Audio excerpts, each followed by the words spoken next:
दोस्तों, आप सभी का वीनू इंफोटेनमेंट में एक बार फिर से स्वागत है। आज संभल, जो कि अभी कुछ दिन पहले दंगों की चपेट में जल रहा था और कई लोगों की जान चली गई, वह मामला आज सुप्रीम कोर्ट में हियरिंग के लिए आया था। सुप्रीम कोर्ट ने मोटी मोटी 3 बातें कही हैं। सबसे पहले तो कहा है, सरकार को यह निर्देश दिया है कि आप पीस कमेटी बनाएं और इस बात को इंश्योर करें कि किसी भी स्थिति में अब स्थिति विषाक्त ना हो पाए और कोई अप्रिय घटनाएं ना हो। पिछले सप्ताह चंबल का जो सिविल कोर्ट है, उसके जो सीनियर जज हैं, उन्होंने एक्स पार्टी एक डिसीजन दिया था जिसमें कि एग्रीव्ड पार्टी के द्वारा ये मांग की गई थी कि इस मस्जिद का, जो चंदौसी में मस्जिद है, उसको 1526 ईस्वी में बाबर ने तोड़ करके बनाया था, इसीलिए उसका सर्वे होना चाहिए।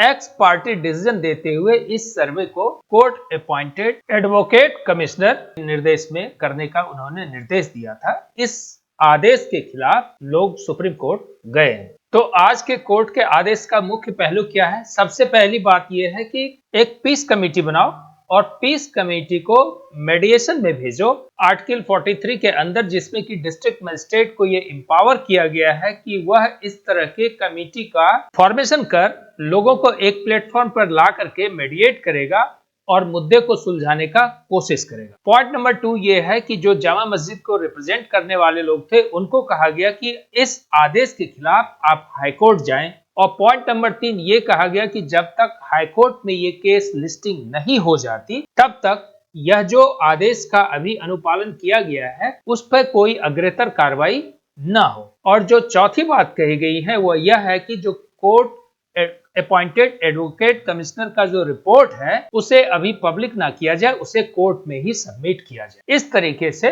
तात्कालिक रूप से अभी इस मुद्दे को कम्युनल हार्मनी को एस्टेब्लिश करने का प्रयास किया गया है और डिस्ट्रिक्ट मजिस्ट्रेट को मेडिटेशन के लिए प्रोसेस को शुरू करने के लिए कहा गया है और कम्युनल हार्मनी को एस्टेब्लिश करने की ड्यूटी जो है वो राज्य सरकार को सौंपी गई है कि कोई अप्रिय घटना ना हो। उम्मीद करते हैं कि आप छोटे डिस्कशन में इस बात को ठीक से समझ पाए होंगे। धन्यवाद।